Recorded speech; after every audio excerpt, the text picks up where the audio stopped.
Ботулизм менен өзгөчө үй шартында санитардык нормаларды сактабай, технологиялык талапка ылайыксыз консервацияланган азыктарды колдонгон учурда жабыркашат. Көбүнчө консерваланган козу карын, жер жемиш, эт жана балык кооптуу келет. Жакында катталган Ала Бука районундагы бир үй бүлөдөгү уланууга кабылган жарандар дагы дал ушул үй шартында даярдалган консервадан улам болгондугун адистер айтышууда.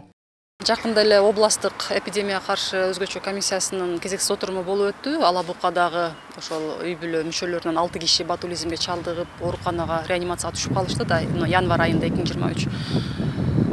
Жылда эле катталып атат бул оору тилекке каршы. 2022 жылы дагы облус аймагында жалпы 24 киши уланып, анын арасынан 1 киши каза тапты Майлуу суу шаарынан. Аталган райондогу жабыркаган жарандардын абалы азыр жакшы экендигин райондук санэпид көзөмөлдөө борборунун башкы дарыгери Мирлан Бакытбеков ырастады. Булардын баардыгы жакшы болуп, үйүнө чыгып кетишти.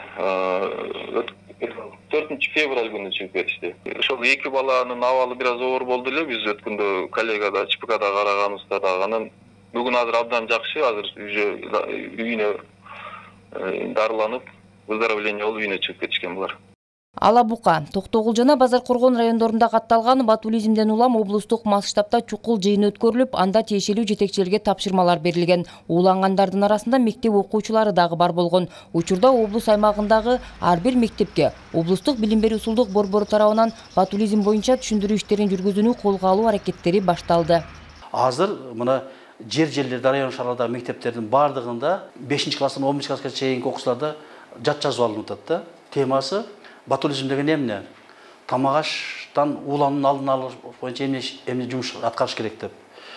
Буюрса биз карап туруудан көзөмөл кылып туруп, бир 10 күндүн арасында кайтарым байланыш кылып биз маалымат алабыз. Демек канча мектепте диктант алынды деп. Канча мектепте мына үй бүлө дарыгерлер тобунун врачтарын чакырып алып, аңгемеде өзү мындай беседа өткөрүп алып туруп жүргүзүп атат. Базар Коргон районунда бүгүнкү күндө уулануунун арасында мектеп окуучулары болбогону айтылууда. Бирок алар дагы талапка ылайык азыркы тапта берилген тапшырмаларды аткаруу үчүн окуучуларга атайын сабактарды өтүүнү колго ала башташты. Азыркы күндө бардык район боюнча өткөндө тапшырма берилген. Ботулизм боюнча райондо 2 оору чыккан.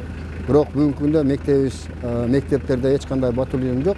Бирок мектептерде жат жазуу, иш-чараларды өткөрүү боюнча бардык мектептерге тапшырма берилди. Бүгүнкү күндө ошол иш-чаралардын бар жогун өткөрүп атабыз. Ботулизм бул оор жана коркунучтуу оору. Ал нерв системаларынын жабыркашына, оору өтүшүп кетсе шал болууга алып келет. Токсин 100 градус температурада жок болот. Ошондуктан заводдо даярдалган азыктарды колдонуу керек экендигин адистер эскертишет. Нара Жапарова, Байман Тургуналиев, жаңылыктар үчүн.